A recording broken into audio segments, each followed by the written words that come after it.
afternoon. I too would like to welcome you to Alabama A&M University because this is also my school. I am from Huntsville and it was the only choice I had at the time. But I'm glad, I think it was a good choice to come to Alabama A&M University, and I will always be a supporter of the university. I am honored to be the moderator for this session, the session on the role of government, but we all know that it takes partnerships to get things done, and it takes good leaders to even implement the partnership. So we're honored today to have 4 incredible, well-rounded, experienced, good qualified people to talk to you about the role of government. I'm not going to take up a lot of your time. We have 45 minutes for the session, and we have 4 people, so we're going to say 8 minutes, 10 minutes, and maybe if some of you have a short presentation, the long-winded people can use the rest of their time. We want to be able to make sure we get out 45 minutes in before the question and answering session. We have with us today, and you can stand when I call your name, Mr. Avery Barlow. Mr. Barlow is an environmental scientist with the U.S. Environmental Protection Agency. We know it as EPA. He's at the Office of Environmental Justice in Atlanta, Georgia. Let's welcome him. My next person is Mr. Scott Hughes, Chief Office of External Affairs, Alabama Department of Environmental Management, Montgomery, Alabama.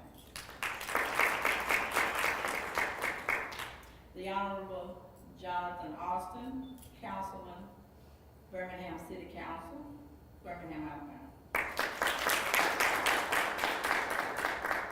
And the Honorable Robert Avery, Councilman from Gadsden City Council, Gadsden, Alabama, who has already been introduced as being a very important part of the Alabama A&M University family. These 4 gentlemen are going to talk about the roles of the relationship between federal, state, and local governments.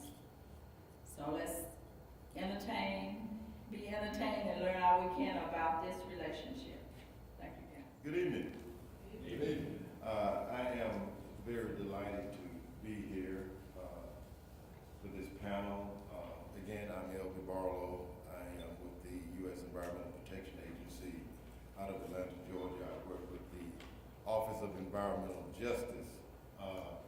And I am here to say that the government does have a role in sustainable communities. Okay, I think I hit the wrong, but enter. Okay.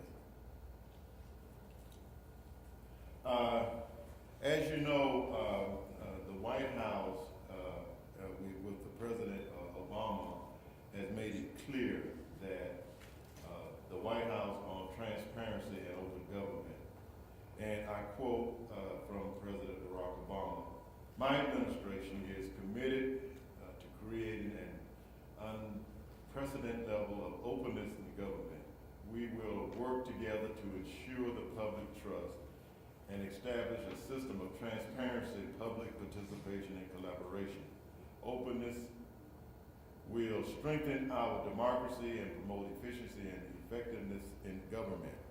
And I am here to say, as one who worked on in the Department of Environmental Justice and with EPA, that has been trickled down to our agency. It is made clear that we are to be a transparent government. There's nothing that we could do to make sure that the citizens that which we serve have openness to what we're doing in the government. And one of the reasons why, because those who remember the landfill in Warren County, North Carolina, if transparency had been there then, would this situation have been, could have been avoided? So what transparency does, it promotes accountability and provides information for citizens about their government and what we're doing. What the government should be participatory. Public engagement enhances the government effectiveness and provide the quality of its decisions. Right now, we're doing listening sessions, and one thing that Administrator Keyes has directed our agency to do is to do listening sessions in all 8 states. We have already done listening sessions in North Carolina. We're preparing to do listening sessions in South Carolina next month. Government should be collaborative. One of the things that we have tried to move towards the environment, just workforce collaboration. That makes sense to me. When everybody is involved in the decision-making process, it makes it better for everybody. And it works. We don't have people hollering on and screaming from one side to the other side, but we have people actually coming to the table and making decisions of what's happening in their communities.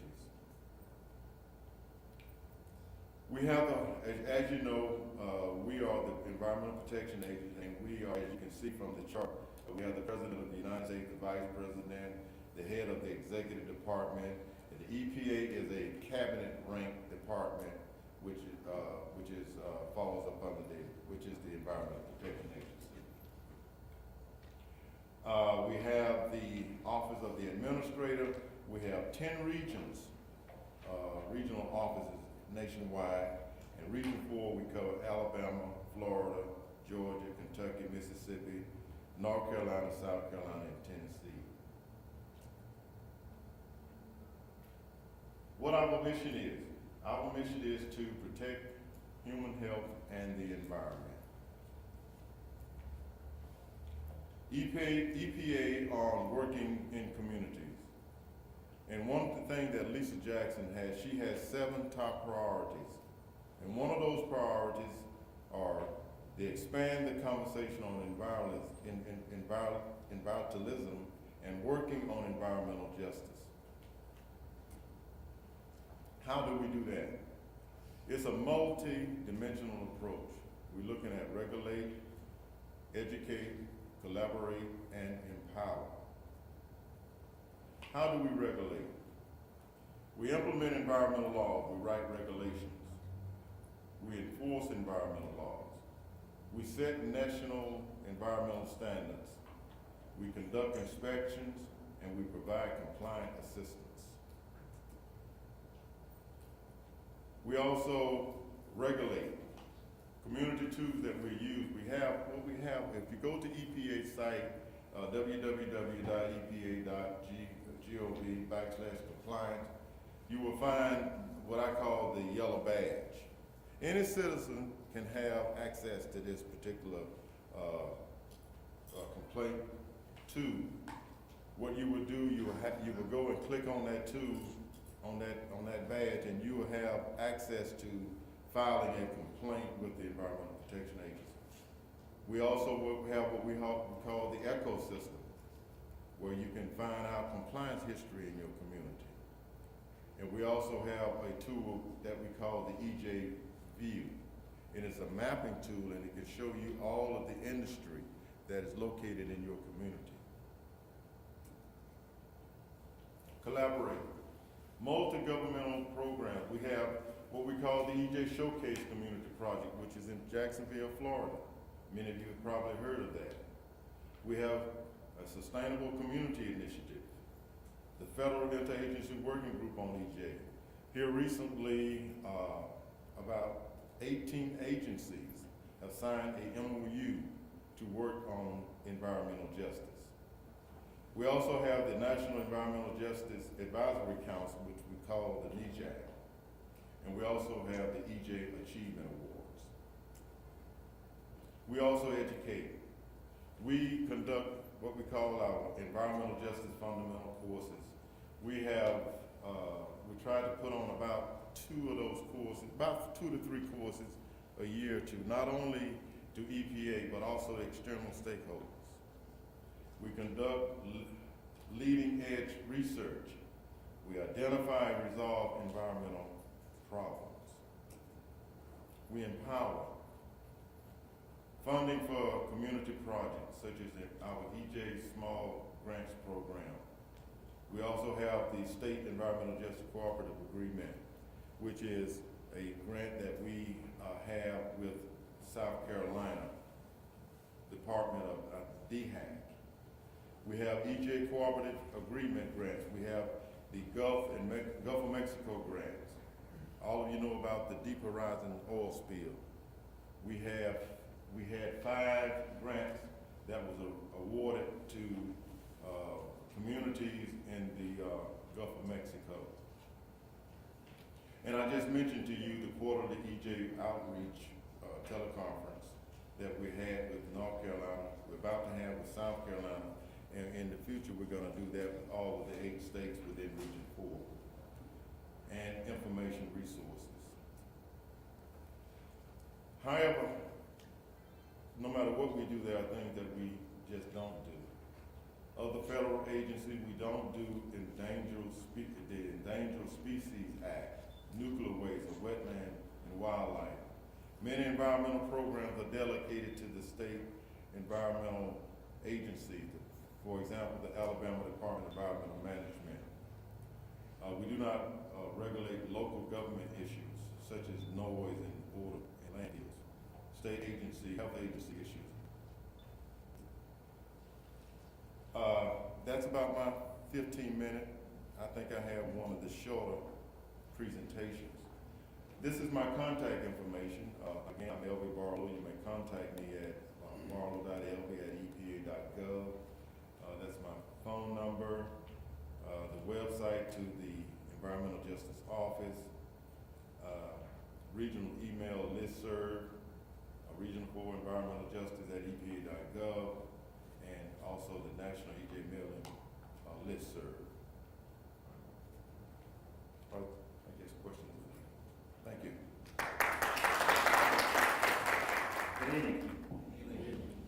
Again, my name is Scott Hughes, and I'm with the Alabama Department of Environmental Management, and I certainly appreciate the opportunity to come speak with you all this evening about the role of government, and more specifically the role of the Alabama Department of Environmental Management. Our role is really reflected in our mission statement, and that statement is to assure for all citizens of the state a safe, helpful, and productive environment. Assure for all citizens of the state a safe, healthful, and productive environment.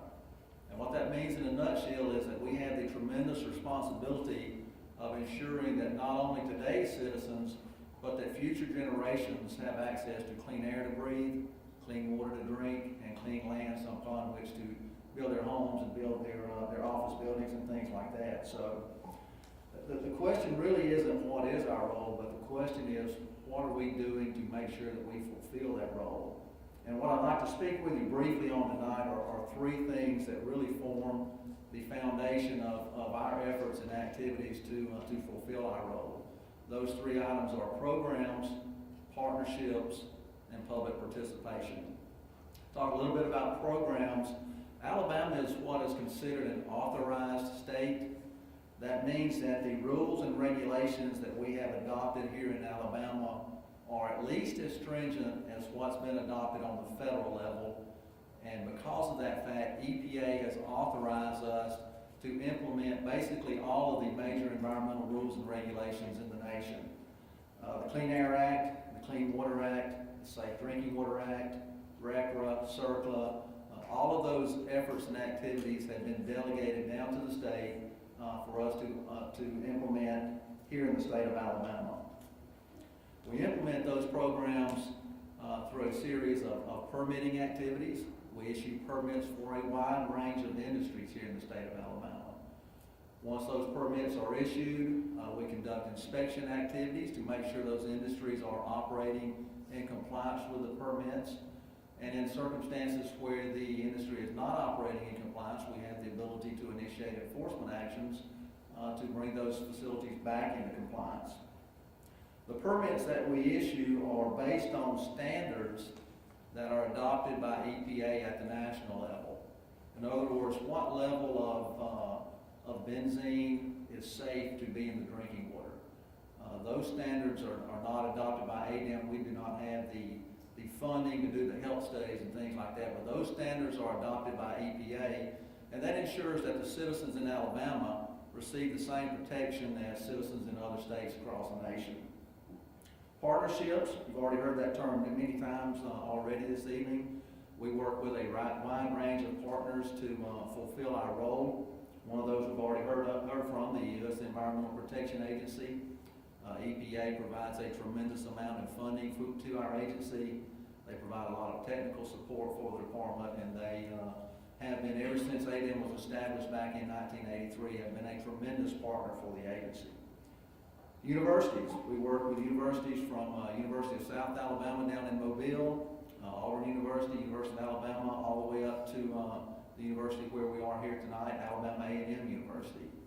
And I had the privilege of being up here back in 2009 when our agency and EPA officially designated Alabama A&M as a center of excellence in watershed management.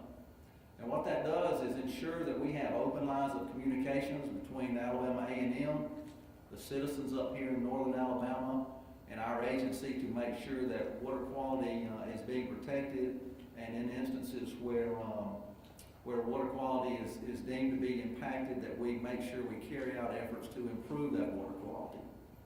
We work with our sister state agencies, Alabama Department of Conservation and Natural Resources, Alabama Department of Transportation, Alabama Department of Public Health, just a wide range of sister state agencies that we work with to carry out our efforts and activities of ensuring we have clean air and clean water. I mentioned the Alabama Department of Public Health. ADEM collects about 500 fish on an annual basis. We have those fish analyzed for a wide range of contaminants and chemicals, and we turn that information over to the Alabama Department of Public Health, where their toxicologists and medical staff review that information and determine whether or not it's safe for citizens to eat those fish. So again, just a wide range of state agencies that we work with. We work with nonprofit groups, environmental groups, Alabama Water Watch, the Alabama Clean Water Partnership, the Nature Conservancy, Alabama Rivers Alliance, just a whole host of environmental groups that we work with to carry out our role.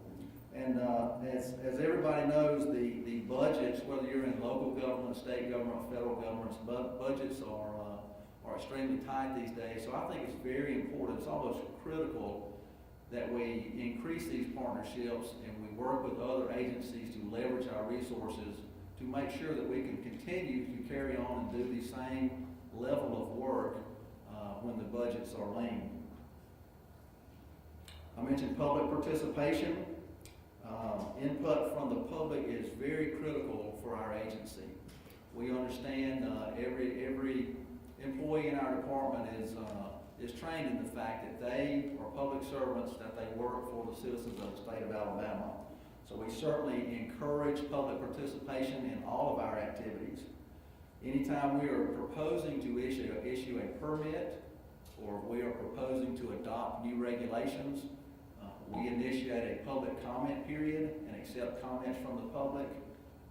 Sometimes we go into the local community and hold a public hearing where we actually give citizens an opportunity to come into a meeting very much like we have here tonight and voice their concerns or their thoughts on what the department is proposing to do. So again, very much encourage and invoke that public participation aspect. In addition to that, we've also made tremendous strides on trying to make information accessible through our website. We have a lot of citizens, a lot of attorneys, a lot of environmental groups, a lot of industry representatives that want to see information that we have in our files in Montgomery. And historically, citizens had had to drive down to Montgomery, set up an appointment, and actually come down and physically thumb through all of the files that we have in Montgomery to find the information that they're looking for. Just recently, within the past couple of years, we have implemented a system called eFile, where we have scanned not all of our files. We're working to get 100%, but we are probably up to about 80% where we scan those files, and now a citizen here in Huntsville can go on our website and they can basically view almost any file that we have that's been stored in our agency. We also have a very new system that's just gone online within the past couple of months. It's called e-complaint.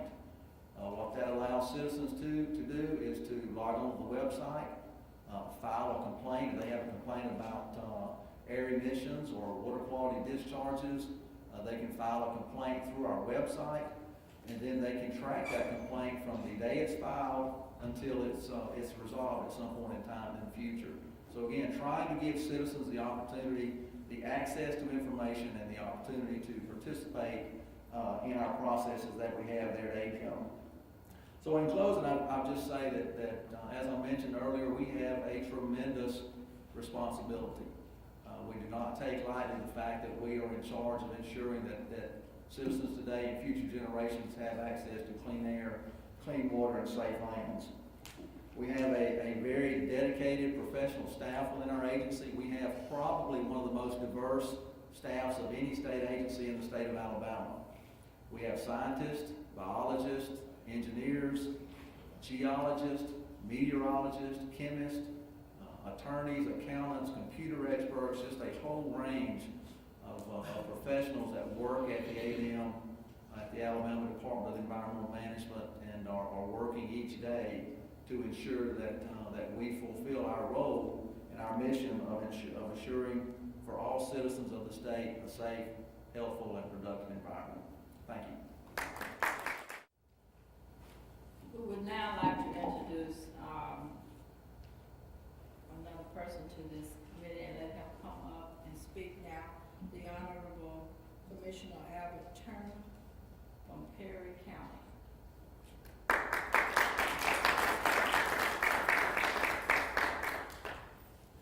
Good afternoon. I am Albert Turner Jr. from Perry County, Alabama, and in Perry County, many of you may have read that we now have one of the largest landfills in the state of Alabama. We also, in Perry County, the landfill that we have posited the coal ash that was from Kingston, Tennessee.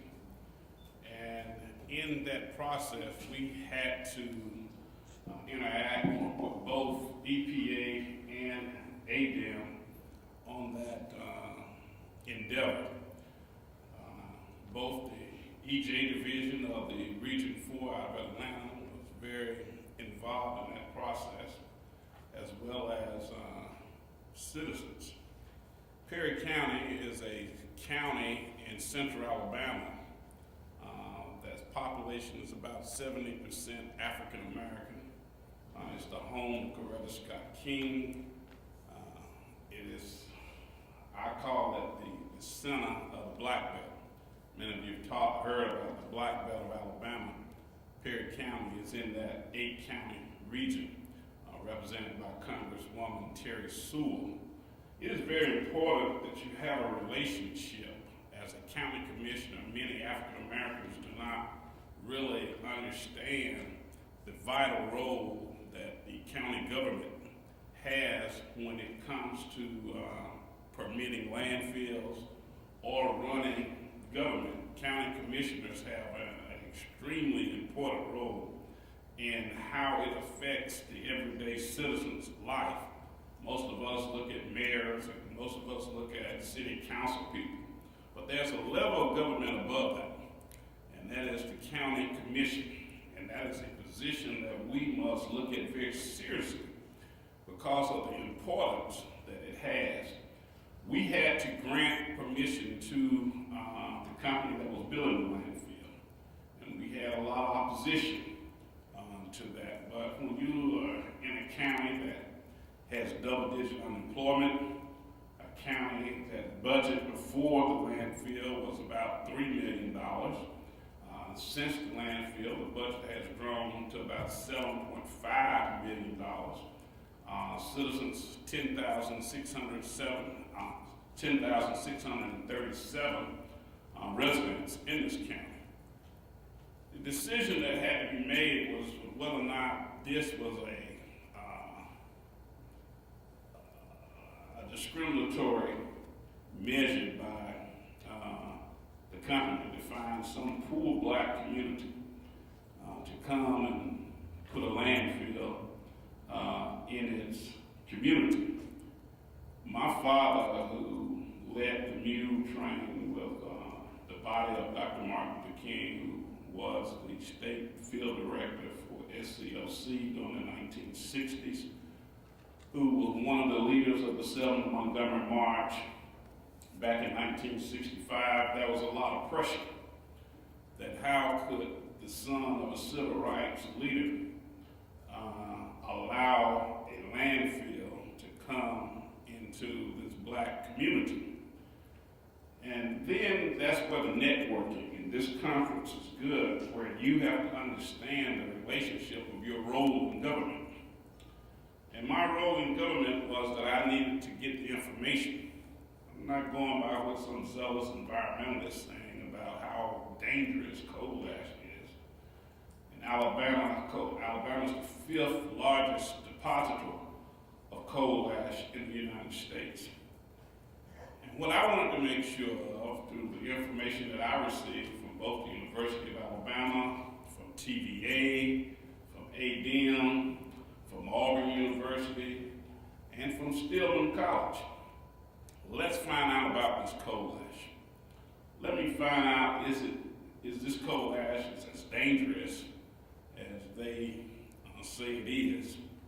I didn't rely on some environmentalists who's all emotional, was coming to me and trying to, your daddy march with Martin Luther King, and you now finna come and vote to put coal ash in the black. I don't need all this. I got 20% unemployment. I got housing problems. I got financial problems to provide services. I got to see. I ain't going by what you're telling me. I got to see if they're going to kill you. And he's going to kill us. All of us finna die. And when I looked around and found that what they were doing with coal ash, they've been doing it for 50 years, digging a hole, putting water in it, and putting coal ash in it. Nobody went down. I never heard of a death as a result of coal ash. Now, if you're going to go out there and get a box of it and get you a spoon and start ingesting it, yeah, you're going to die. But you want to die if you do that.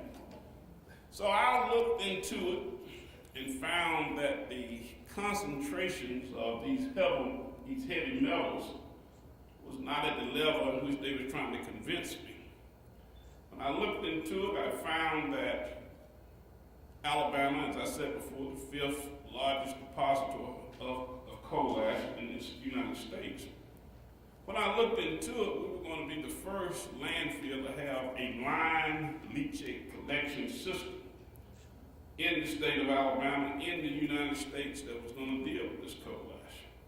Perry County, which originated in 1965, 7th Montgomery March, led this nation where we now have an African-American president. The cause of citizens in Perry County were about to set a new standard for the disposal of coal ash that would be disposed of properly, that will be disposed of safely, and as a result, a poor, economically depressed community can now have an opportunity to provide real services for its citizens. At the end of the day, as I said, our budget has grown. Our school system continues to lead the Black Belt as well as the top 10 school system in the state of Alabama, making AYP for the 5th consecutive year, never had intervention from the state. Graduation rate at both high schools at 99%. The population of the school system is 99.9% African American. They drink in the water, no problem. We don't even have a hospital. So I come today to inform the community that just because people get alarmed, and these environmentalists they start talking about, you drive a BMW, they didn't pay you. You done got bought off. They give you all this and they put you in the newspaper. But I've never been afraid of the newspaper. I always drove a BMW. So they, those kind of arguments didn't scare me. But we have to understand that we have a responsibility as elected officials to be knowledgeable. We have to have, we must understand that as elected officials, we must be courageous. And as elected officials, we must have a vision for our people. For the Bible tells us, where there is no vision, the people shall perish.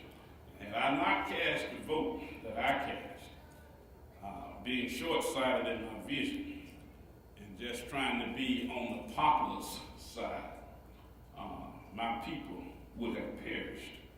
And I'm glad today that I have a relationship with both EPA, universities that surrounded our county, as well as other individuals who had knowledge about this coal ash, that I made the decision that I made, and I stand by it. And just the other week, they had a spill over above Tuscaloosa, and I called the guy that owned the landfill and asked, why didn't y'all go over there and get them 6,000 cubic yards of coal ash that spilled into the Tuscaloosa County River? And they said, well, they didn't want to pay our price. And I said, well, Tuscaloosa's so close, you could have gave them a break. We needed that revenue. Went in employment, as I close, it just takes courage to be a leader. It takes determination to be a leader. And it takes knowledge. One thing that I hate is an uninformed political office holder who sits there year after year, runs for election, and can never tell you anything that they have done for their constituents. After my vote on coal ash, I beat 7 opponents without a runoff. I tell you, have courage, have vision, have determination to do for your people, and you don't have to worry about campaigning. Thank you. Well, since I have the pleasure of coming behind the Honorable Commissioner, and he took up most of the rest of our time, I'm going to try to be as brief as I can with my comments, because I do want to hear your questions. But my name is Jonathan Austin, and I'm the City Council Representative from District 5 in Birmingham, Alabama. And seeing as how I'm seeing my colleagues in the audience, I will go ahead and tell you the truth about the districts. There are 9 districts in the council in the city of Birmingham, 9 council representatives, 1 mayor. The best district in the city of Birmingham is District 5. So I just want you all to know that, and that should probably be the most important thing, other than what else I'm going to tell you, can take away today. As you've heard from the prior speakers, all politics are local. There is no separation of citizenry. I represent the same individuals that mayors, other council members, county commissioners, state and federal officials represent. We all represent the same people. So we all have to, whatever party we represent, have to have the people's interest, and it should be our best interest. Our job as elected officials is to enhance the communities. Our job as elected officials is to enhance the communities, to educate and empower our citizens. That's our responsibility. We have to make sure that we don't lead our citizens down the road of destruction, but lead them into the land of promise, of prosperity, and of hope. And we have to give our people hope. This event this evening is very important, especially when we talk about building sustainable and healthy communities. As you all know, the city of Birmingham, and of course the state of Alabama, was struck by some devastating tornadoes back in April. Devastating. And in particular, the city of Birmingham, a few neighborhoods, but one that was hit the hardest was the Pratt City community. Destroyed over 2,000 buildings, displaced thousands of people, and it's just, we've suffered utter devastation. The other thing that you've probably heard most recently is the pollution and contamination that's taken place at one of our elementary schools, Hudson School in Birmingham. One of the most contaminated schools, polluted schools in the country. It's a shame. But what that says to me is not so much as what the problems are, but what are the opportunities that we have as elected officials to change the course of our city by implementing certain policies and procedures that will impact not only our children, but our children's children, generations to come. There are people who can be on either side of this issue, but I believe that pollution is a real issue and a concern in our communities. Birmingham, in the early 1900s, was touted as the magic city because of our explosive growth. By 1950, we had over 350,000 residents, and we were one of the largest cities in the Southeast, most populated and largest city in the Southeast. Birmingham, Atlanta had the same population in 1950. But over the next 20 to 30 years, the population in Birmingham drastically declined. One of those was because of pollution and because of our ailing school systems and just the politics that divided us. And you all know the history of Birmingham and what happened. But I believe now we're on a comeback, we're on the rise, and we are moving. We have to, as elected officials in this day and age, we have to not only expect more of ourselves, but our citizens need to learn to expect more from their elected officials. And not only learn to expect more, but to demand more. As I mentioned, the tornadoes and what happened with the pollution in Hudson School, you say, well, how, why and when? How are we supposed to teach the citizens all these things in the time that we have? But the way that we can teach them is by educating them and showing them a different way. Showing them that, one, we do, as the Commissioner said earlier, you have to have courage as an elected official, and you have to be willing to step out. So one of the things that we're doing is, I'm chairman of the Public Safety Committee for the City of Birmingham, and one of my responsibilities as chairman is, of course, to work with the police, the fire, and all of the emergency services, but also to work with the corporations on environmental issues and concerns. There's an ordinance that I've drafted. It's called the Emerald City Ordinance, and what that would do is it would require businesses, require polluting entities in the city of Birmingham the EPA has a standard, and of course we heard earlier, and you probably read in the paper that they just increased the standard, which puts this Birmingham and Jefferson County in non-attainment. So pollution, the effects of pollution there are two main things that pollution does for us in the city. It impacts our economic development. We can't attract new businesses to our city unless they meet all these stringent requirements because we're in non-attainment. But it also impacts our education, which goes back to our economic development because we have begin having an uneducated workforce. So what this ordinance does in a nutshell is it would require businesses in the city of Birmingham and in the county for that matter to do certain things. There are federal programs that are available for businesses and it will require them to work with the city to help bring down their pollution levels. And so there are a number of programs that are available. And as you heard earlier also, partnerships is very important. Not just partnerships with the federal government, but the city should be partnering with the local businesses, with the universities, and with civic organizations to provide the quality services that we need for our citizens and also the quality of life issues that we also deserve and we want.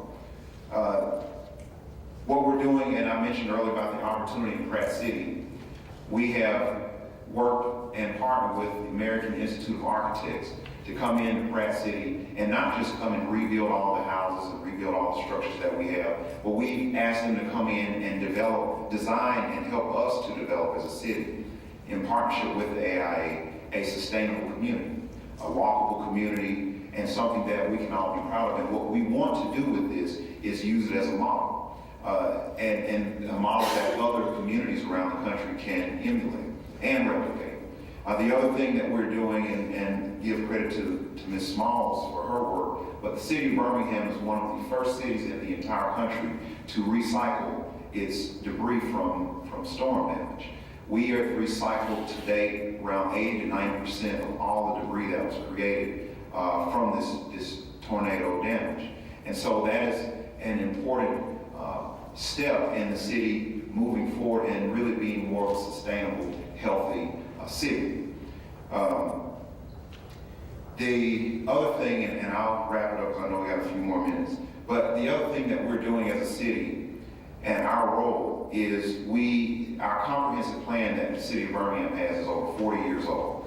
Comprehensive master plan, which talks about all the zoning laws, where businesses can locate in the city, all the way to where the corporate community can locate within and outside of the city, downtown city of Birmingham.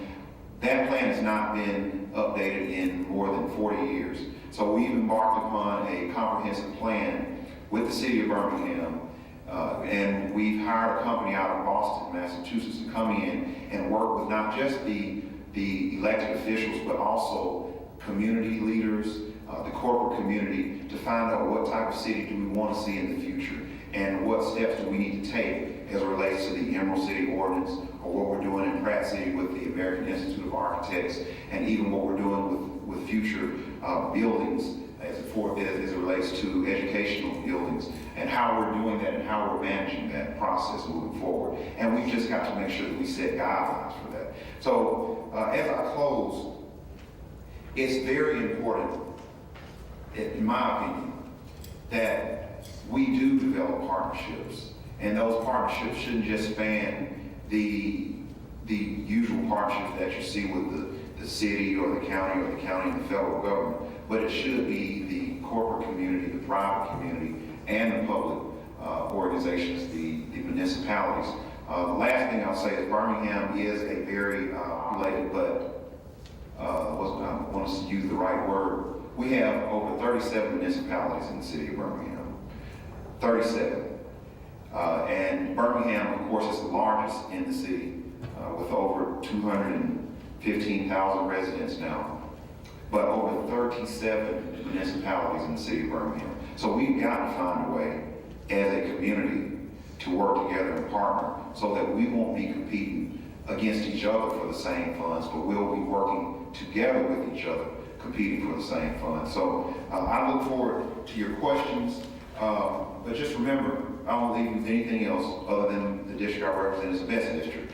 Partnerships in your local, state, and federal government with not only those entities, but the corporate and private community and civic organizations is very important to continue to build healthy and sustainable communities. Thank you. I think it is evening now, so I'll say good evening. Brother Turner talked about coming from Perry County, but he got a lot of his demeanor and training. His mother was from Gadsden, Elwell County. And she lived, his grandmother lived in my district. And so if I say anything or do anything that's bad or whatever, you can blame it on Brother Turner, because he always stayed on my case about his grandmother's condition in her house. But let me say this, we're here to talk about the relationship, the intergovernmental relationship. I'm gonna give you the real story. And these guys have been real nice and talking about all the good stuff and what's going on in Washington, EPA and all those things. City government is the guys who catch everything. Because the EPA and the Environmental Protection Agency, ADM, and even the county pushes everything down to the city. And we're the guys who have to go out there and raise the taxes and pay all of that. Now, you just had a bunch of folks who went to Washington, you just had a bunch of folks who went down to Montgomery, and the first thing they said was, we ain't gonna raise no new taxes. And we're not gonna do this, and we're not gonna do that. And they didn't. And we're gonna cut out the fat. and we're gonna cut out the waste. And what they started doing was cutting our child advocacy centers, our Boys and Girls Club. They started cutting all of these programs that are vital to our community. And now those agencies are coming to the city council, Jonathan, asking for funding. So we're the stepchildren of the governmental lap. And you need to understand that.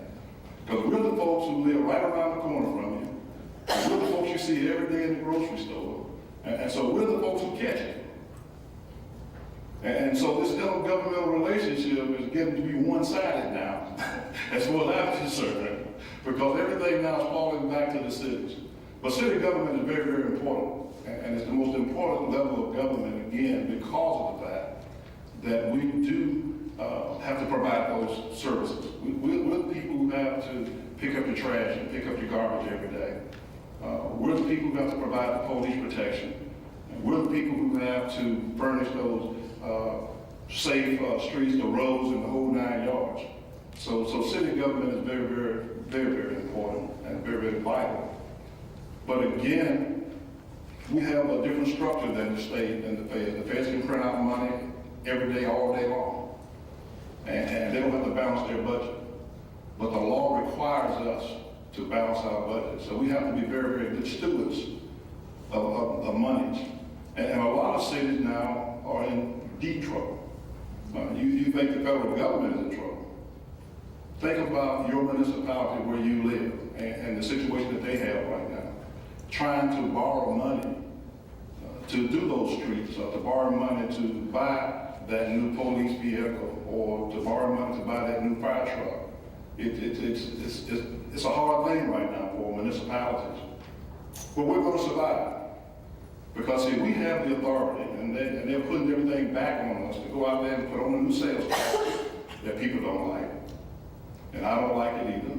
But we have that authority to go out there and raise those funds. Even the county government can't do that. The county government don't have taxing authority. They have to get it from the state legislature. And so that's why they put everything back on us. And Jonathan, I don't know about you, but it takes a strong individual to be a city council member or a mayor in some cases, because mayors do vote in some cities. Albert, anybody can be a county commissioner. And you can be as bold as you want to. Because you can't put on those taxes and go next door and see Miss Mary, and then she's going to talk to you about putting that tax on her. But government needs to work together, and we do work together. You know, I was just kidding about the thing, but there are a lot of unfunded mandates that come down to the local government. And like I say, everything stops with us. And I'm just proud to have been served on my city council since 1986. I think I'm in my 6th term, 7th term. I can't even remember now. It's been so long ago. But what it tells me is that the people are very proud of the fact, or confidence in the fact that here I am, they're representing individuals. And that's what you got to remember. Being an elected official is not about me. It's not about the popularity. Because if you want to be popular, you got to get into another business. Because no matter what decision you make, you're going to make 50% of the people happy, and you're going to make the other 50% mad. And so what you've got to do is be strong, like Albert said earlier, in your beliefs, and do the right thing. And as long as you do that, I think you're going to be coming out on top. And I hope over the last 20-something years that I've been able to do that. And of course, been able to make a change in my community. I want to stop here because I know we have some questions and we only have a few more minutes. But always remember that your city council members and your mayor is what elected officials are all about. Because those are the people you see every day. And those are the people who pretty much control your life from the time you get up in the morning until the time you get back up the next morning. Because we control everything that happens to you 24/7. Thank you. Thank you so much, gentlemen. Are there any questions from the audience? Hi, my name is Stephanie Turn Freeman. it on. Is it on? Can you hear me now? Good. My name is Stephanie Freeman. I am a doctoral student at Alabama A&M University. My question is, how are you using, like for example, Alabama A&M University in your journey? Like, I'm a scientist, And I'm very much interested in all of your research in ADM, specifically in getting the information. How are you using institutions like this one?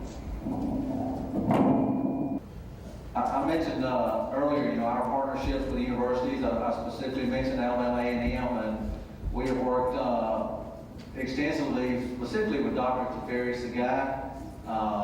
We worked to establish A&M, Alabama A&M as a center of excellence for watershed management on one of only 2 universities in the state of Alabama that has received a distinguished designation. So that is one specific way how we work with specifically Alabama A&M University. We have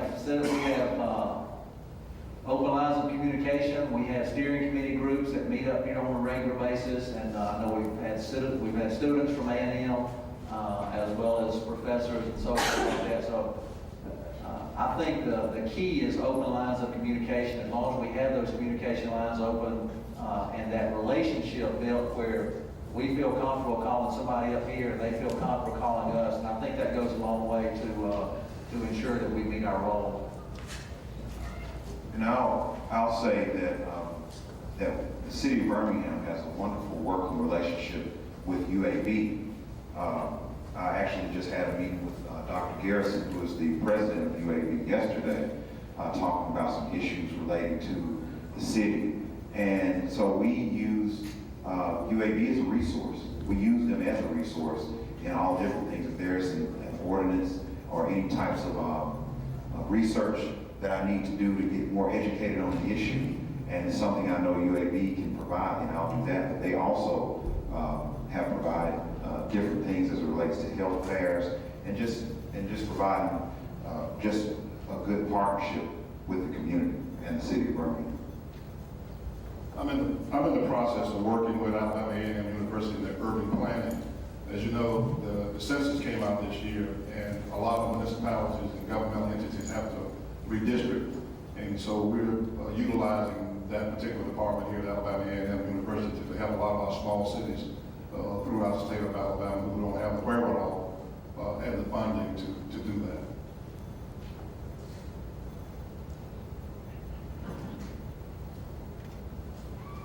I don't use Alabama A&M at all.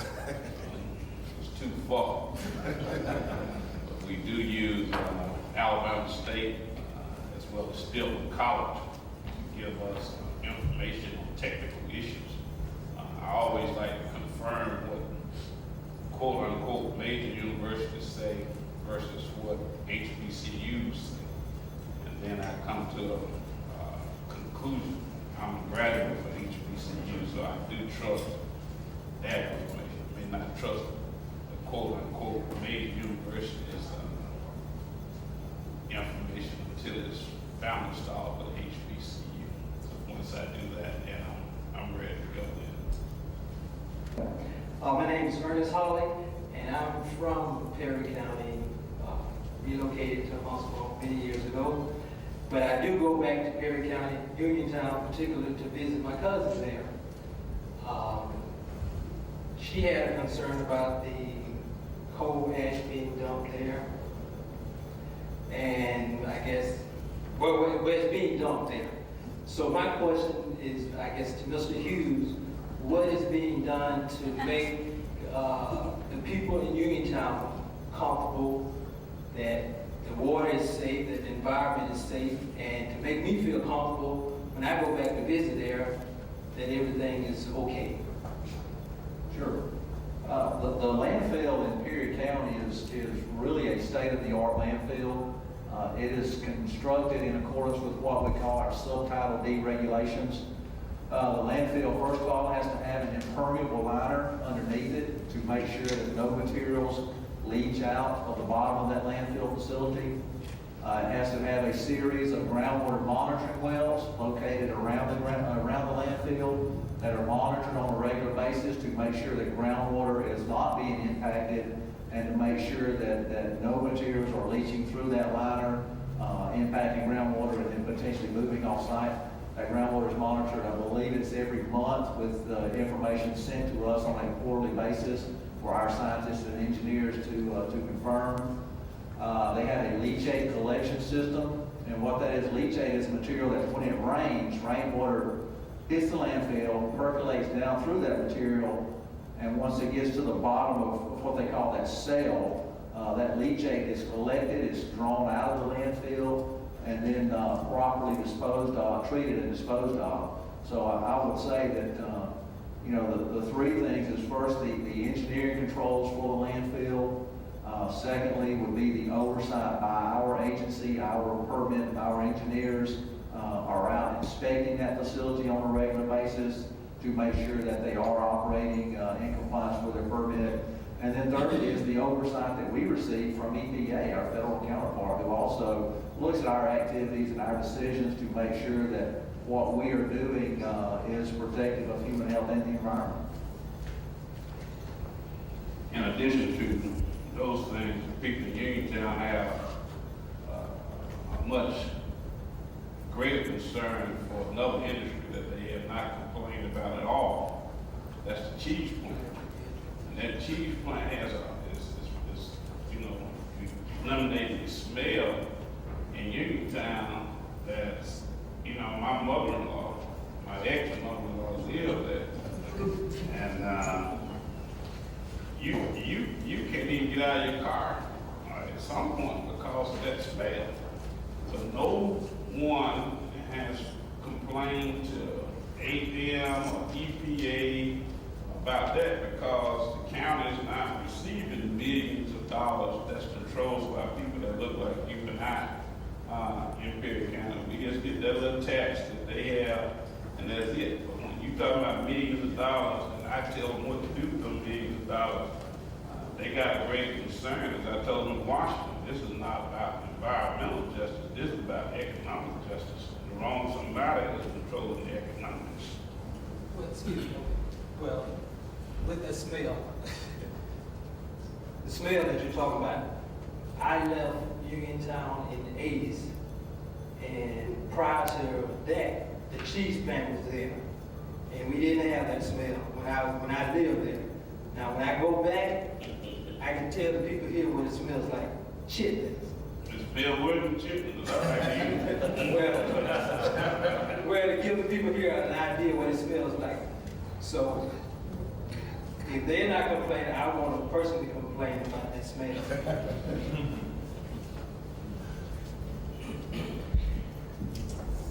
Good evening.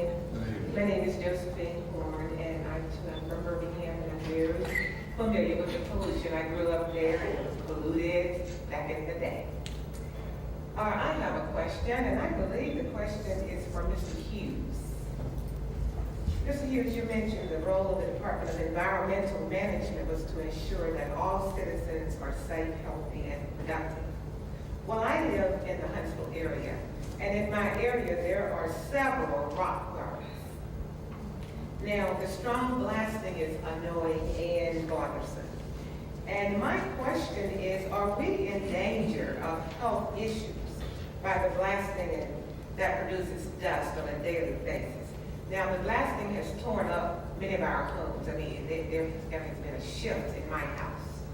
So, and if I dust every day, I can surely see the dust on all the furniture.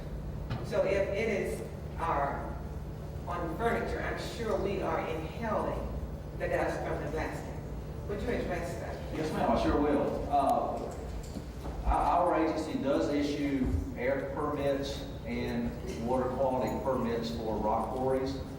Rock quarries utilize a lot of crushing equipment that crushes the large rocks that are mined down into smaller rocks that can be transported. They use a lot of screening devices where they shake rocks and sort it out into different sizes, small, medium, large. And they use a lot of conveyor belts to convey that rock to different areas where it can be loaded onto trucks or rail cars and transported out of the quarry. On each one of those instances, the crushers, the screens, and the conveyor belts, we require them to use what's called wet suppression, where they are spraying a mist of water onto those pieces of equipment to reduce emissions of what we call particulate matter from those equipment operations. We also require that on their hauling roads that they use a water truck to keep those roads moist, so that when truck traffic is going in and out, there's dust that is not generated. The specific thing that you mentioned, blasting, that actually is not regulated by our agency. That is regulated by the Alabama Surface Mining Commission. ADEM does not have any authority over blasting activities at quarries.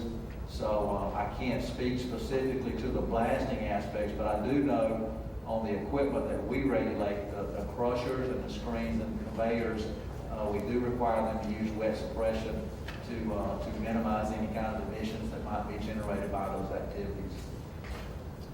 Thank you.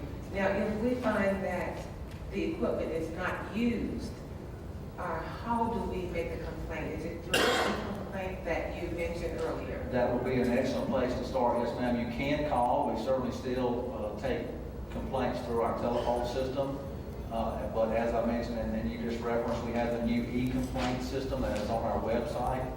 You can go in and log in the complaint on that e-complaint system, and again, you can follow it, you can check it each day. It will give you a reference number that you can go back and look at that complaint.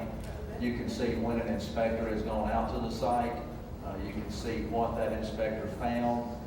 You can see any kind of enforcement action that may be generated due to non-compliance at the site. So the e-complaint is a very nice system that we just started up about 2 months ago. Thank you. Yes, ma'am. Well, the one thing I always like to mention about quarries, quarries are a very unique industry because unlike a lot of other industries, people can kind of pick and choose where they want to locate industries, but quarries, they have to go where the rock is. So they can't choose where they want to locate a quarry. In a certain county, they basically have to go and mine the rock where the good Lord's put it. This has been a wonderful session, but I have been informed that we have to end and because we're getting off schedule. We would like to thank all of our participants. Let us give them a round of applause. Good evening again. I'm David Rivers from the Medical University, and I'm going to introduce our keynote speaker for tonight. You've heard some discussion early on, even with the recent panel, about healthcare. Healthcare is a major issue in this country, especially in Region 4. Region 4 has about 8 states: Alabama, Mississippi, Georgia, North Carolina, South Carolina, maybe one others in this region. And we have some of the highest health disparities known to mankind in this region. I'm sure our guest speaker will talk about what's going on to correct that. Just keep in mind, last year we spent $2.6 trillion in healthcare in this country, and we still have some of the worst outcomes in the world, if truth be told. Now, when you look at our current system, we refer to it as a sick care system because the doctors do what? They treat you after you're sick. Of the $2.6 trillion we spent last year, only 5% went into prevention. Now, what's wrong with that picture? Seemingly, somebody's just waiting for you to get sick to make money. I didn't say that. But anyway, seemingly the sick care system is designed to do exactly that. So I think the recent legislation passed on health care recognized that, one, it takes more than doctors to make you well. We have to be concerned about the environment. A recent study by the Lung Association said that 175 million people in this country live in locations where the air quality is bad for your health. We know for a fact that education is a key component of trying to reduce health disparity. Where I come from in South Carolina, 50% of our kids don't finish high school. That is a national disgrace. Also, if you talk about poverty, poverty is another issue that has to be addressed. 30% of the people in this country live below the poverty level. That's another issue. What I'm saying to you, we have to look at working on these social determinants if indeed we're going to be seriously about reducing health disparities in this country. And another major issue in reducing health disparity is our personal responsibility. What's your role? What do you have to do to reduce health disparity, other than eat yourself to death and not exercise. We have to be engaged in and involved in our own health by looking at our lifestyle. I think our guest speaker today is going to tell you about the Health Care Reform Act and some of the benefit in addressing some of these disparities that's causing us to live shorter lives in our community and in this nation. She is the regional specialist for community engagement for health care reform in Region 4. We had her boss scheduled to speak, Anton Gunn. He could not make it, so he sent his very capable staff out to make the presentation for him, which she does on a lot of occasions. She'll come forward and talk to you about the Health Care Reform Act. Mr. Taya Kalis.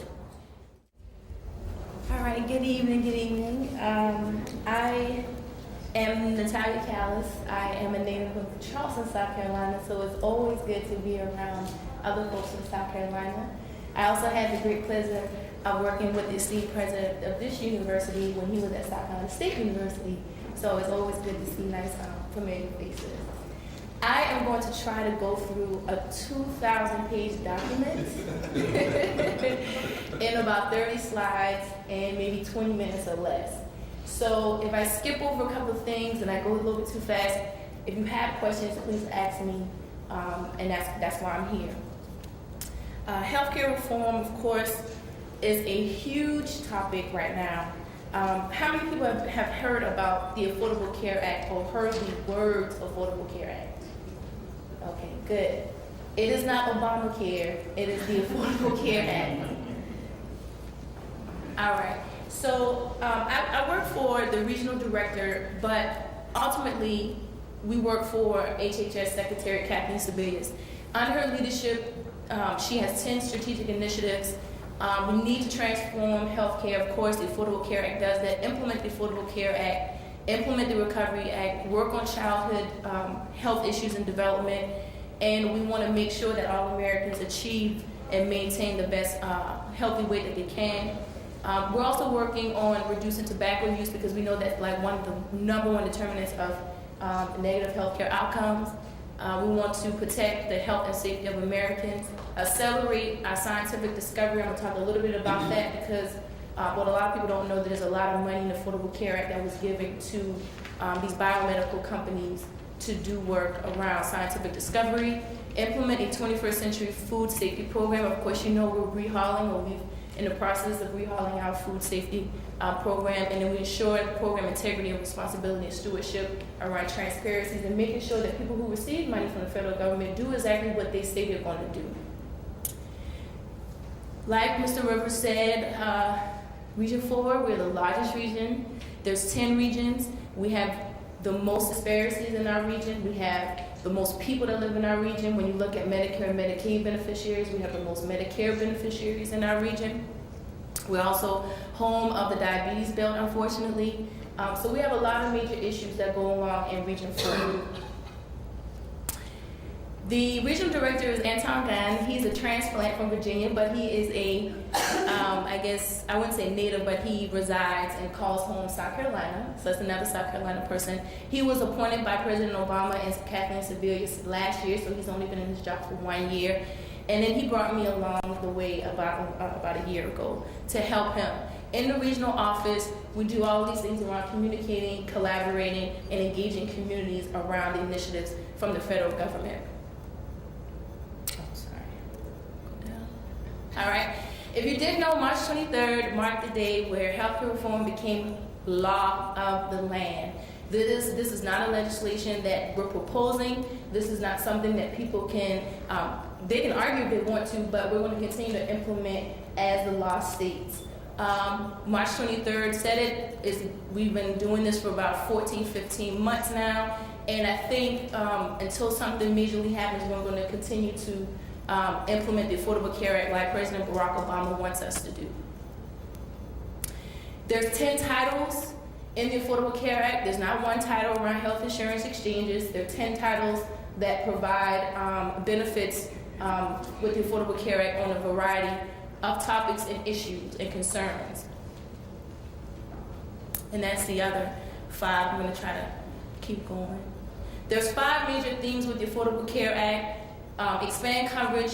A lot of times you hear a lot of people talk about the health insurance exchanges, and that's what they're talking about. Expand coverage. Offers new consumer protections. Makes healthcare more affordable. Improves the quality of healthcare and improves prevention and public health. That's one thing that, you know, other administrations or I think other laws around healthcare that we didn't implement or make sure that we included monies or resources for prevention and public health, and we're doing that now with the Affordable Care Act.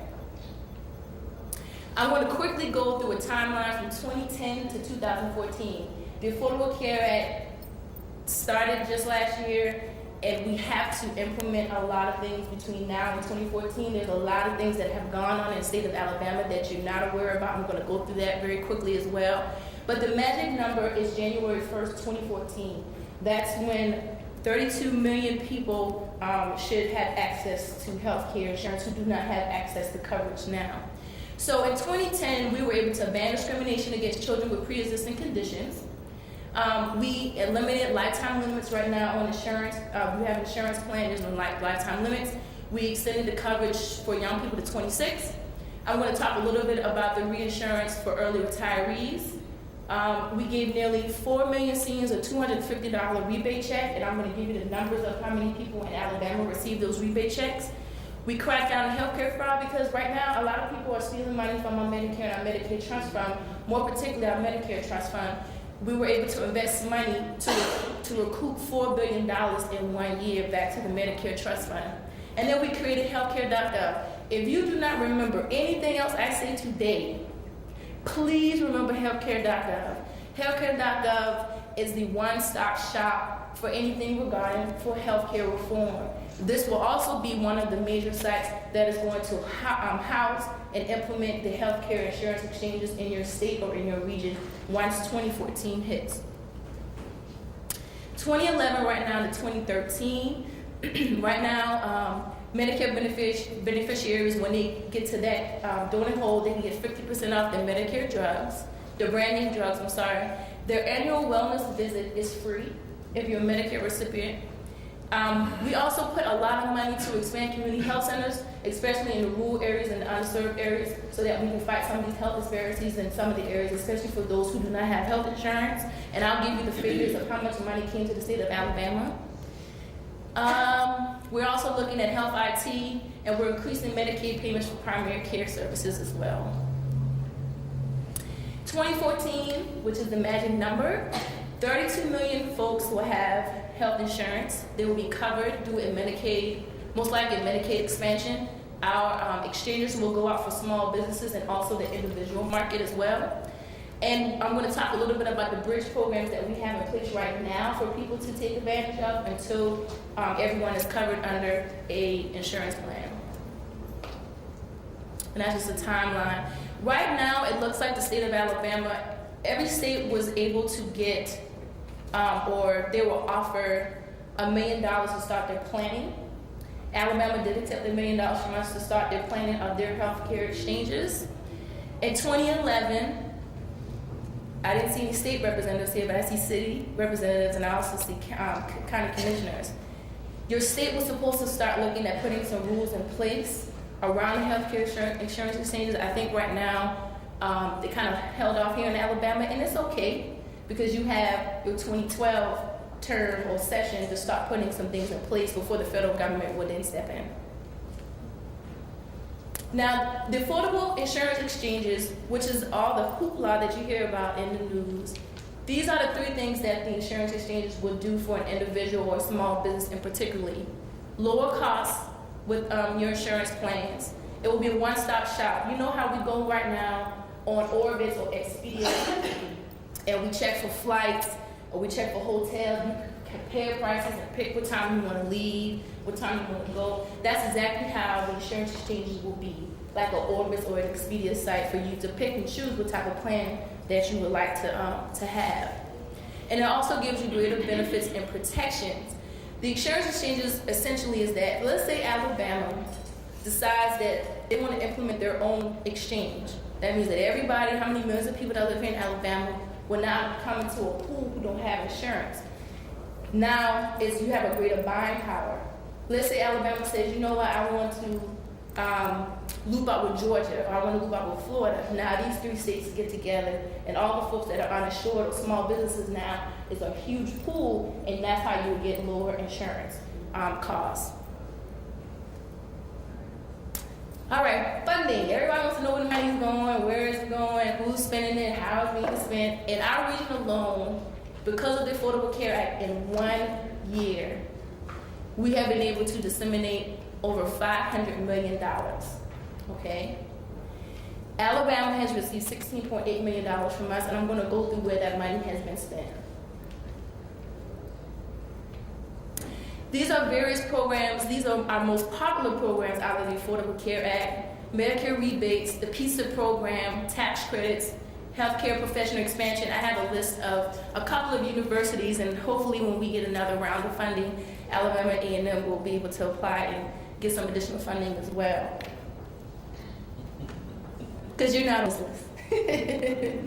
All right. So 57,000 seniors received a $250 rebate check. So check with your grandparents, check with your older adults to see if they remember getting a $250 rebate check last year, because they may have been one of the ones who received that money to help cut down on the donut hole.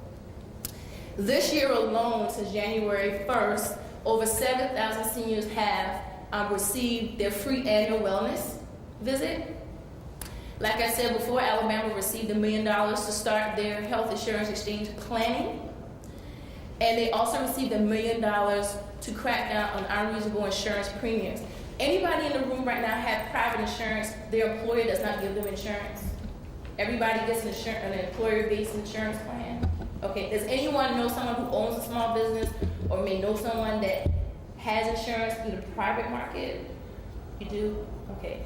So I'll use myself as an example as well. Before I came to work for the federal government, I had my own insurance by myself. I'm pretty young, I don't have any children, I'm pretty healthy, but my insurance was still $500 a month. And it did not pay for my sinuses. If I sound a little stuffy, I have sinuses and allergies, but they still wouldn't pay for my sinuses and allergies. And every year they went up 10%. So what this $1 million can do for the Department of Insurance, or who have got the money here, it can help them to regulate the insurance markets here and also put a cap if they want to decide, you know what, each year you can't go up more than 2%, or each year you can't go up at all. Some states, California, and other states have put caps, so insurance companies can't raise their rates at all.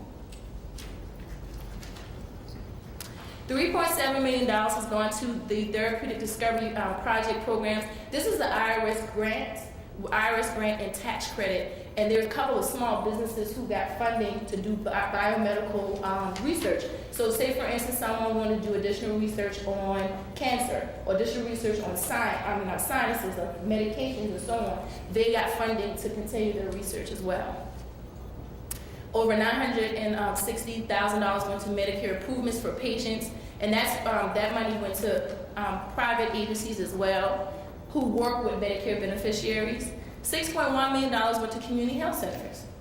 I don't have the list of the community health centers who received the money, but if you go to HRSA's website, they have that information on their website as well, and you can see whether or not a community health center in your area got some of the funding, and that probably will be a good resource tool for some of the elected officials as well. When you talk about prevention and public health fund, almost $4 million has gone to the state of Alabama to work on prevention and public health inside their states.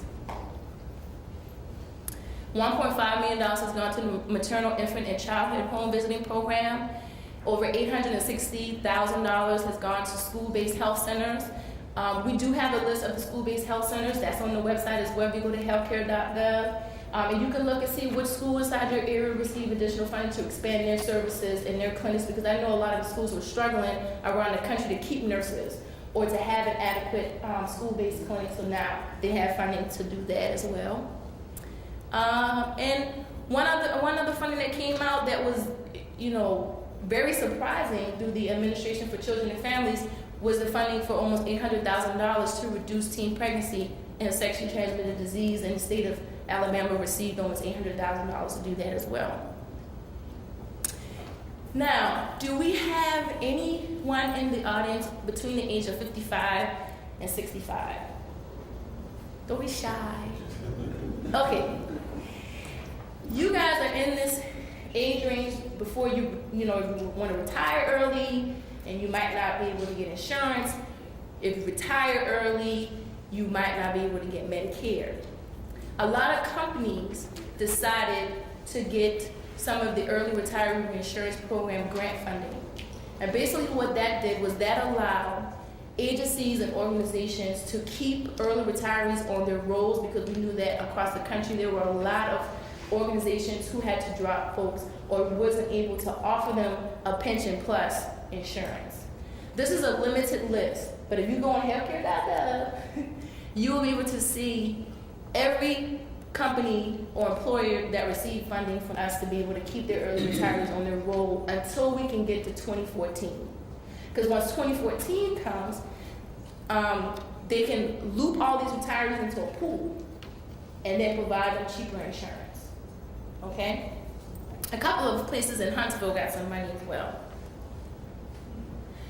Now, the pre-existing condition insurance plan, has anyone heard of PSIP before? Yeah, you have? Yeah, okay. PSIP is one of our #1 programs. We are hoping that if you know anyone that has a pre-existing condition and that has been denied coverage, or they have something like what I had. They had a policy, but it didn't cover much anything when I needed it. If you go to psip.gov, that site will tell you whether or not Alabama is a federal or is a state-run program, and I already know it's a federally run program, and it gives you the best market rates that are available for someone who has a pre-existing condition, like diabetes, or let's say someone was diagnosed with prostate cancer 5 years ago and they cannot get insurance. We will now offer them the same coverage as a person like myself that the federal government will get. Okay, the prices range and they vary based on your age, just like any other policy would. But it gives an opportunity for those who haven't had a chance to get into the regular market insurance at this time. So that's basic pricing. All right, I'm going to go through 2 agencies locally here in the state of Alabama that's providing resources, technical assistance, and funding for health disparities, especially in minority communities. The first is the Office of Minority Health. They collaborate a lot with the U.S. Department of Health and Human Services. They collaborate a lot with our regional office as well. And they received $140,000 from our federal office, from our central office, to provide services here in the state of Alabama. There are 5 major activities that the Office of Minority Health provides. And I think the most important would be the satellite conference and live webcast. They do a lot of technical assistance and they provide these webcasts and these satellite conferences, especially for providers and also for someone who's like nursing and social work and so on. And you also can receive CEUs. And they do a lot of training with community folks like churches or civic organizations, and then they do trainings with providers as well. The upcoming satellite, they have one today, and actually Dr. Lester in our regional office, who's the minority health coordinator, she hosted that one today, and they offer CEUs. I think the next one is coming out September the 14th, and I think they're going to offer CEUs for nurses and social workers as well. And that's their contact information. I think they provide, and I talked to the lady today, she said that they do a lot of community activities, and she just wanted me to encourage everyone to go onto their website to figure out next time they're hosting an event, or if someone wanted them to come out and do an event with them around technical assistance and to build your capacity as an organization as well. The next, I guess, major program through the Health and Human Services right now through the CDC is called Reach US. The University of Alabama at Birmingham received funding to do a project around breast cancer and cervical cancer outreach, because apparently African Americans in the state of Alabama are at higher risk for breast and cervical cancer. So they provide a program where they go into the community and they provide for screenings and technical assistance for other organizations as well. They also offer grants, and I think that their applications are due in August. But they offer grants to organizations that want to provide provide information, education, and also screening for breast cancer and cervical cancer as well. And this is the contact number, Dr. Teresa Nguyen. So I'll leave that up. Now, this is my last slide because I was trying to go through the slides. I know I'm between the reception, dinner, and I don't want to be between, the food. So the Affordable Care Act provides a strong platform for change, expanding coverage, protecting patients, lowering costs, and shifting incentives to reward value over volume. I think the Affordable Care Act, in my opinion, because I'm entrenched in it and I know all the different benefits, from a person who's only been with the federal government for a year and I've worked in the community pretty much all my life, and I come from, like Mr. Rivers said, an environment where 50% of the children in Charleston do not graduate, and I was one of the ones that survived CCSD to go on.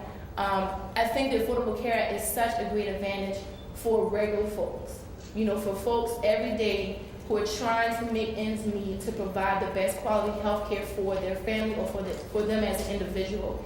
And for someone who didn't have adequate health care before I came to the federal government, I'm proud to say that the people that we serve, especially here in Region 4, they will have the benefits like I had as a federal employee. So I think the Affordable Care Act, in my opinion, is just phenomenal. So if you have any questions, I'm definitely open for any questions that you have. And please don't be shy. My name is Anton J, and I am a biology and anatomy teacher at Huntsville High School.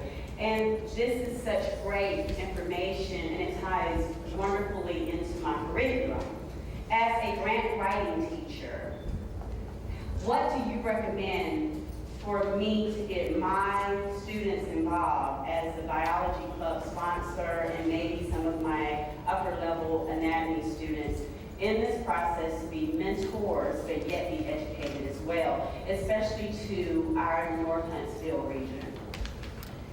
How to get your students involved?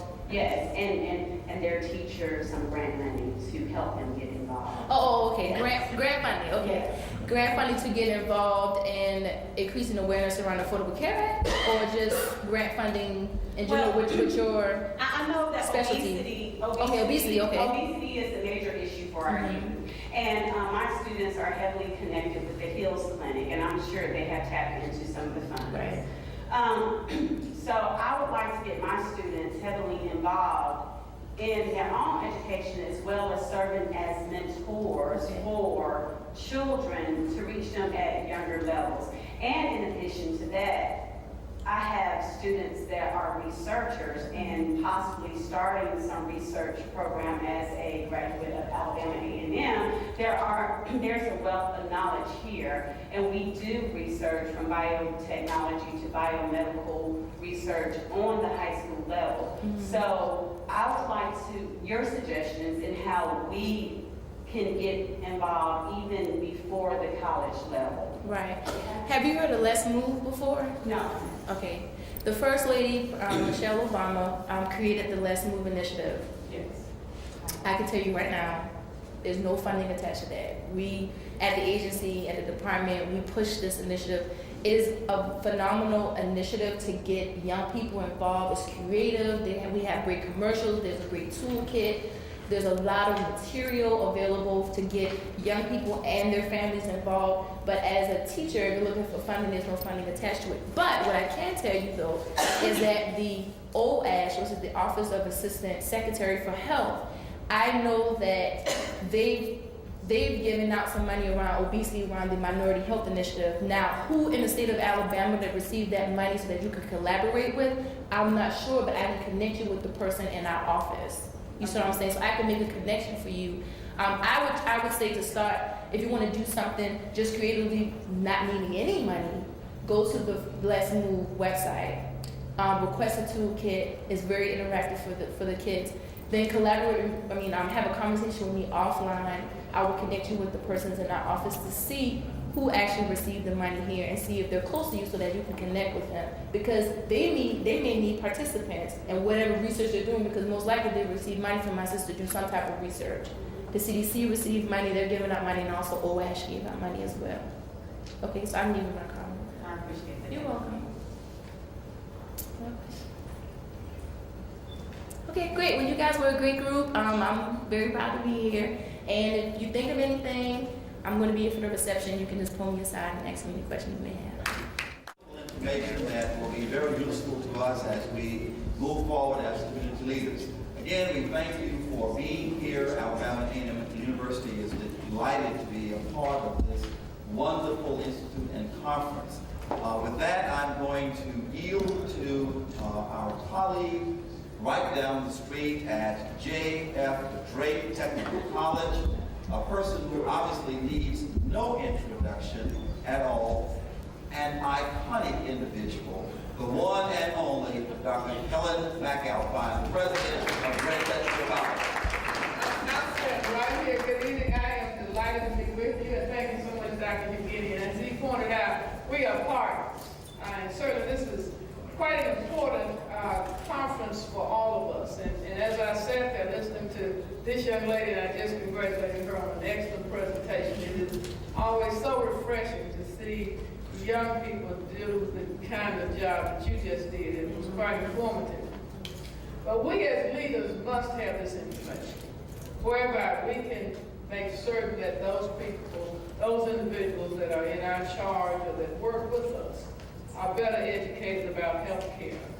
This is quite a transformation for our society, and it's important. If we don't have that information, then it's going to be very difficult for those individuals that depend on us as leaders to share that information with us. So I am delighted to be here. It's always my pleasure to partner with our sister institution, 2 HBCUs on the same street, Alabama A&M University and J.F. Drake State Technical College. I'm delighted to be with you. Thank you, Dr. Thank you so very much. And now I'd like to give a few remarks, and of course you'll hear more from him on tomorrow. Of course, he is from the Palmetto State, South Carolina. He serves as the Chief of Staff for President of the University of South Carolina, an individual that I've had the privilege of knowing for a number of years. One that has done so much in this field and so much to advance the cause of education, particularly in the medical area and improvement of health. So I present to you Dr. Chris. Good evening, everyone. Good evening. I will be very, very brief because I won't stand to greet you immediately. I am Xavier Slaughter from the Medical University of South Carolina, and I bring you greetings from our president, Dr. Raymond Greenberg. Dr. Greenberg has been on board for the past 12 years, and I've been his chief of staff during the course of that time. And I've had the great honor and privilege of doing a number of things. Our institution is really sort of heralded in our state because it's the only academic health center there. But we have been involved in research and some very pioneering and cutting-edge work in biomedical science. But one of the things that I am most excited about is the kind of outreach efforts that we have become a part of in South Carolina. Prior to Dr. Greenberg's administration, we were known mainly as the Medical University down in Charleston. But we are really becoming the Medical University of South Carolina and becoming a part of the state. And we are not doing it strictly at the biomedical level. We are really partnering with our neighboring and our sister institutions, including our HBCUs. We have been charged with the effort of overcoming a major sort of disparity, disparate state of health in our state. And we can't do that by turning out doctors, dentists, nurses, pharmacists, and allied health professionals and just having them catching people downstream. We've got to do something upstream. So partnership with South Carolina State University, Benedict College, Morris, Voorhees College, all of our HBCUs in our state, as well as the predominantly white institutions, are partly what we are doing. And we are building partnerships with our major hospitals in the state. So we're doing things unlike it has been done in South Carolina previously. And now we are reaching across the border. We've done things in Georgia. We're doing now things with Alabama. We've been over Mississippi. Dr. Rivers mentioned New Mexico, Arizona, Alaska, etc. So we are really trying to forge a new vision, a real paradigm shift as it relates to healthcare, especially in the Southeast. And If we can do it in Region 4, we can do it anywhere, we believe. So we're going to lead the way. It's not going to be a matter of us being at the bottom of the heap anymore. We're going to move from worst to first. That's our vision. And I think we're about doing that. I am so appreciative of Dr. Guinea and all of the co-sponsors, the Department of Energy, the U.S. Department of, Alabama State University, of course, the City of Huntsville, EcoLogic, Project Health, Community Care Network, all of those of you who are making all of this possible. We thank you for welcoming us into your home and allowing us to be a part of this great effort. So I'll see you tomorrow morning and look forward to talking more about healthcare in that forum. So thank you all again, and I'll see you at the reception.